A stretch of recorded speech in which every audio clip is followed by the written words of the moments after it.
today's a special day. After a long trip, I'm finally able to open up Po' Boy Brewery. The name is cool. I have a lot of family in New Orleans, so I immediately think of po' boy sandwiches in New Orleans. How'd you come about the name? A lot of people have asked me that question, and a lot of people think that maybe it does have this connection to Louisiana. But the truth is, it goes back to a story. About 17 years ago, I was in a bar, and there was this old guy that was pretty tanked, and he kept bumping into me all night.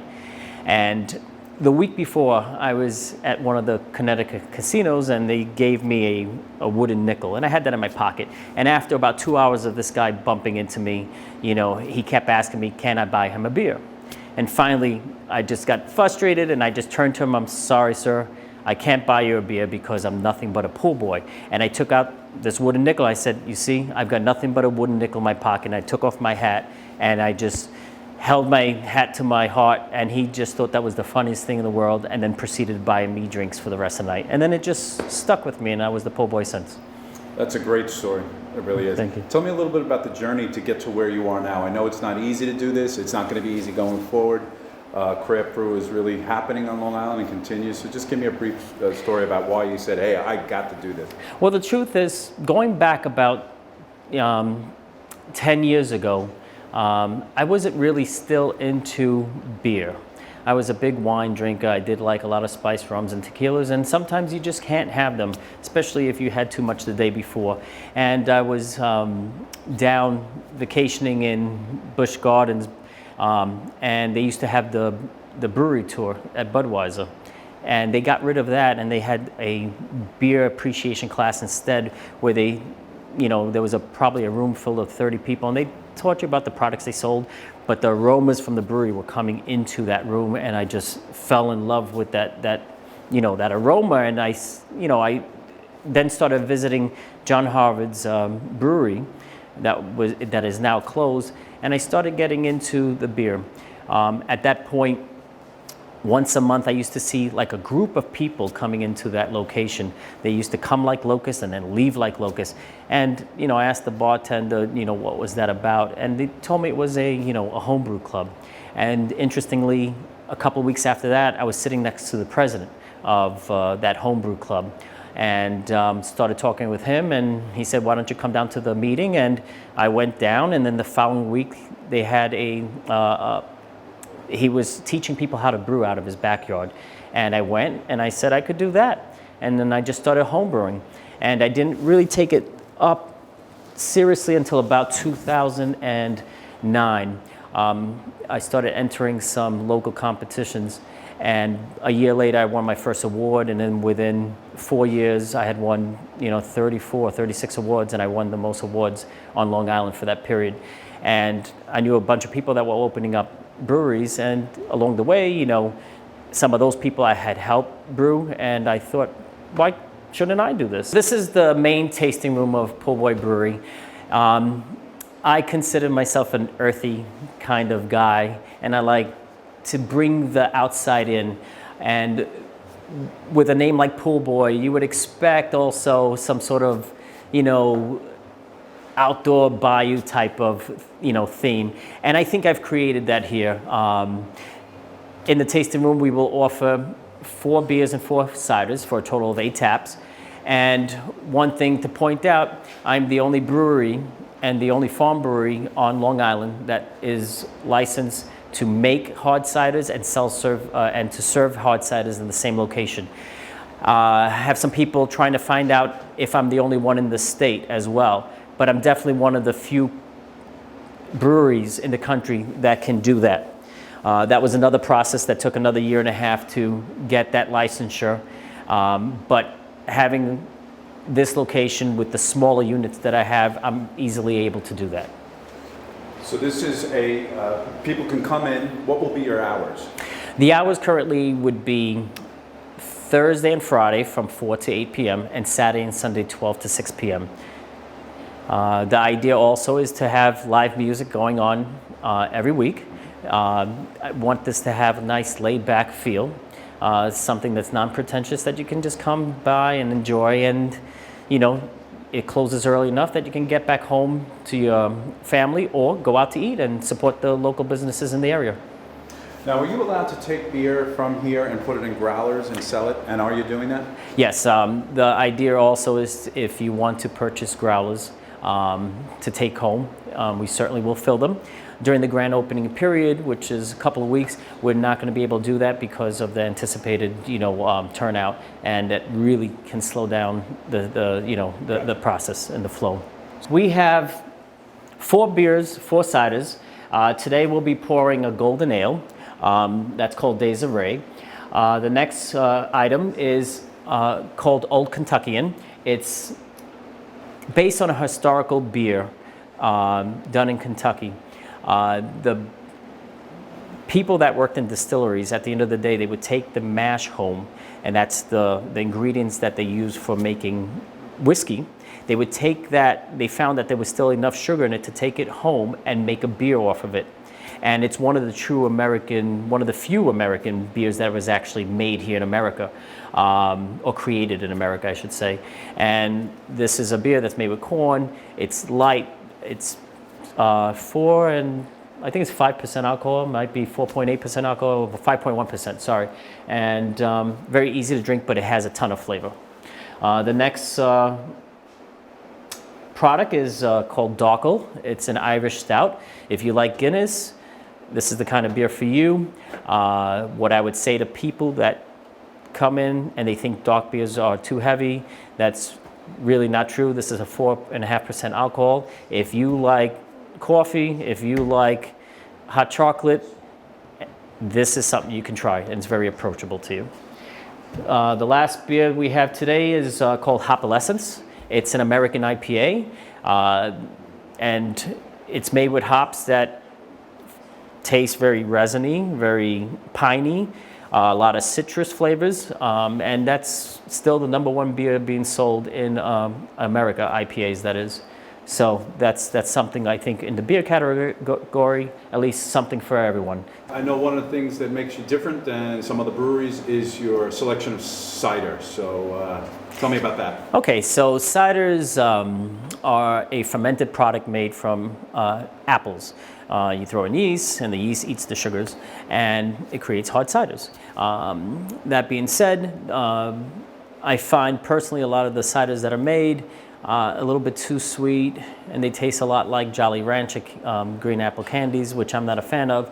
So I try to dry my out a bit more so that people can approach and enjoy it more. If you like wine, if you like cocktail beverages, I think you can drink some of my ciders because it gives you those impressions. Not that any of those things are in the product, but it gives you those impressions of drinking some other product. So today we have 4 ciders available. We have a straight common cider called Straight Up, Merry Moscato, which is a cider that makes you feel like you're drinking a Moscato wine, Berry Blush, which is a cider with mixed berries, and Sangria Sunset, which is a cider that makes you feel kind of like you're drinking a sangria wine as well. What's so great about breweries is you get to see what's behind the curtain. That's right. And you're proud of that. I know all brewers are proud of that it's an open format and platform depending on the event, right? That's correct. The main tasting room is what the public would be, where they would be enjoying the products.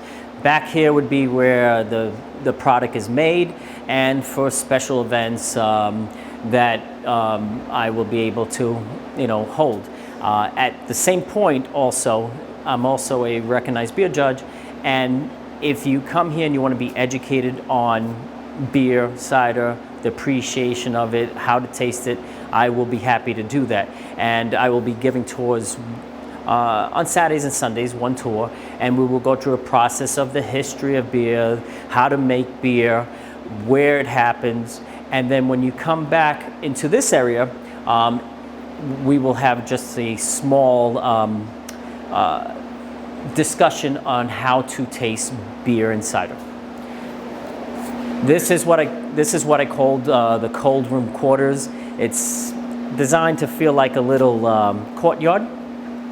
The front was very outdoorsy, bayou feel. This area kind of makes me feel like a French Quarter kind of in a French Quarter kind of way.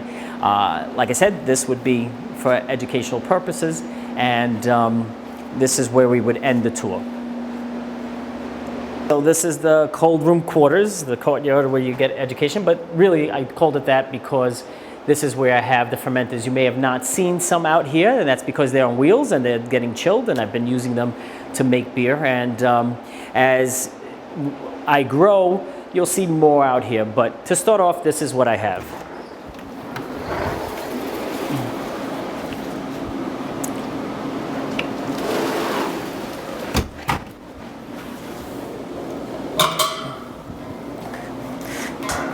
It's called the cold room quarters because it's cold.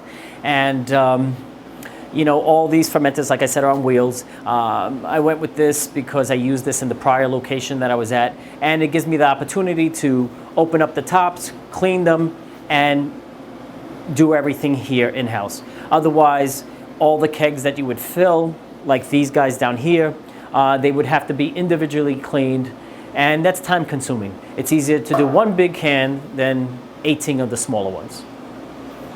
All the stuff that you see here, the tasting room, everything, you know, was done by me, along with some help.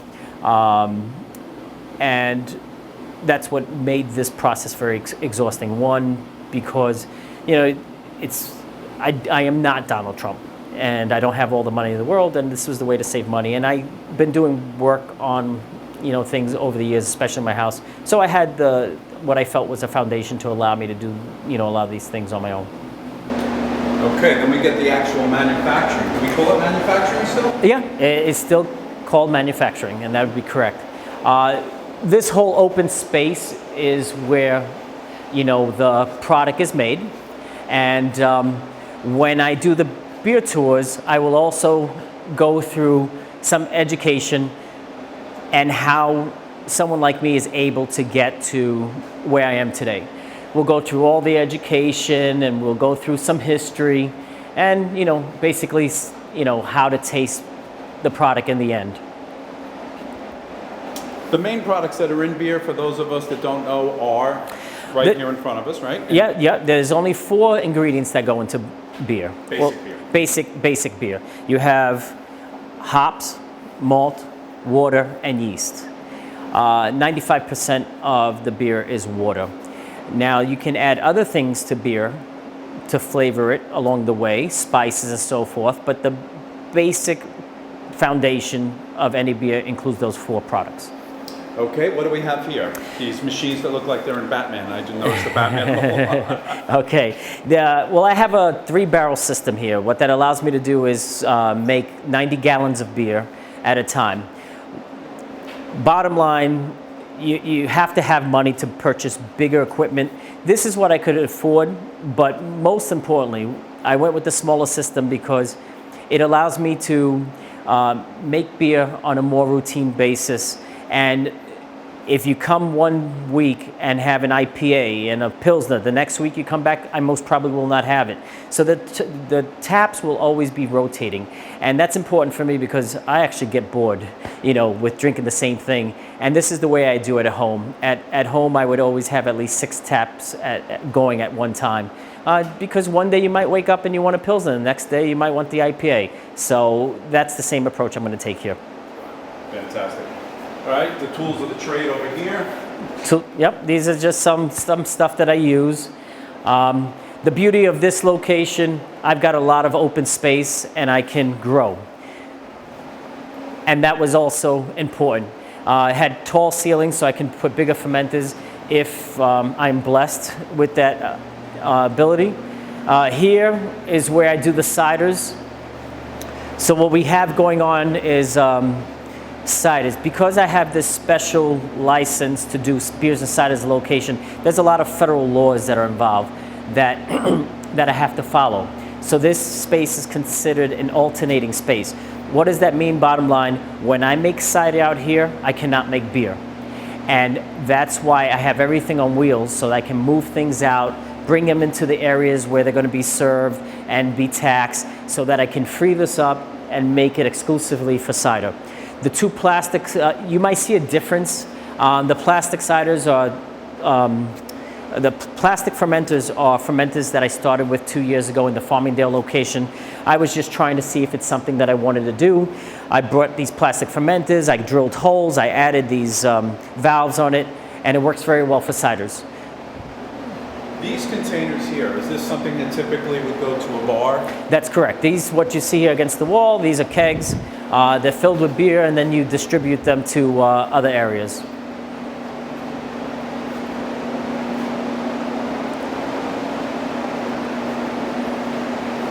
Well, the grand opening is today. It starts at 3 p.m.